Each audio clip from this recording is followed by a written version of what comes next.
बच्चों, आज मैं तुमसे वही बात कहने आया हूं जो खुद भगवान श्री कृष्ण ने अर्जुन से कही थी। उठो, जागो और तब तक मत रुको जब तक लक्ष्य की प्राप्ति न हो जाए।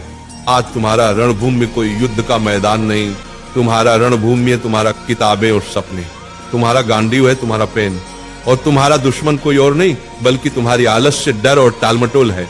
क्यों पढ़ाई से भागते हो? जरा सोचो, जब भी किताब खोलते हो नींद क्यों आती है? क्यों मोबाइल उठाते ही दिमाग तेज हो जाता है लेकिन किताब खोलते ही भारी लगने लगता है? क्योंकि तुम्हारा मन आसान रास्ता चुनता है। मन हमेशा कहेगा चलो बाद में पढ़ लेंगे, अभी आराम कर लो। लेकिन गीता कहती है आत्मा ही मनुष्य का मित्र है और आत्मा ही मनुष्य का शत्रु है। मतलब क्या? अगर तुम मन को कंट्रोल कर लो तो वही तुम्हारा सबसे बड़ा साथी है, लेकिन अगर मन ने तुम्हें कंट्रोल कर लिया तो वही तुम्हें बर्बाद कर देगा। अर्जुन भी डरा हुआ था। उसने कहा, हे माधव, मैं नहीं लड़ सकता, मेरा मन विचलित है। श्री कृष्ण ने कहा, हे पार्थ, उठो, तुम्हारा कर्तव्य युद्ध करना है और युद्ध से भागना अधर्म है। अब सोचो, अर्जुन को कुरुक्षेत्र का युद्ध जीतना था और तुम्हें अपनी पढ़ाई का युद्ध जीतना है। अर्जुन अगर मैदान से भागता तो इतिहास उसे कायर के रूप में याद करता। अगर तुम पढ़ाई से भागते हो तो आने वाली पीढ़ियां तुम्हें हारने वाले के रूप में जानेंगी।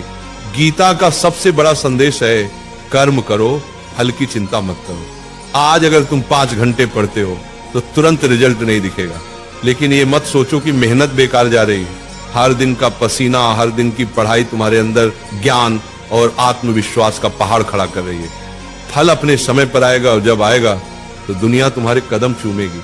आज तुम्हारा असली दुश्मन पढ़ाई नहीं, तुम्हारा असली दुश्मन है आलस्य, ध्यान भटकना, सोशल मीडिया और कल से पढ़ेंगे वाली सोच। गीता कहती है संयम ही सच्ची विजय है। अगर तुम अपने दिमाग को मोबाइल से हटाकर किताबों पर टिकाना सीख गए तो तुम वही विद्यार्थी बन जाओगे जिसे देखकर लोग कहेंगे ये लड़का भगवान की दी हुई मिसाल है।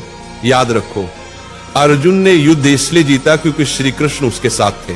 तुम्हारे पास भी श्री कृष्ण है, तुम्हारे गुरु, तुम्हारी किताबें और तुम्हारा विश्वास।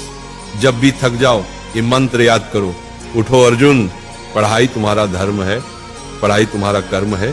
तुम्हारा धर्म अभी सिर्फ एक है, पढ़ाई। बाकी सब इंतजार कर सकता है लेकिन समय नहीं। वक्त निकल गया तो कोई गुरु तुम्हें नहीं बचा पाएगा। अर्जुन ने मैदान में खड़े होकर कहा था, हे माधव, अब मैं तैयार हूं, अब मैं अपने धर्म का पालन करूंगा। आज तुम भी वही कहो, हे प्रभु, अब मैं आलस्य से लड़ूंगा, अब मैं किताबों को अपना धर्म मानूंगा। आज से तुम पढ़ाई से भागोगे नहीं, आज से तुम किताब को दुश्मन नहीं बल्कि सबसे बड़ा मित्र मानोगे।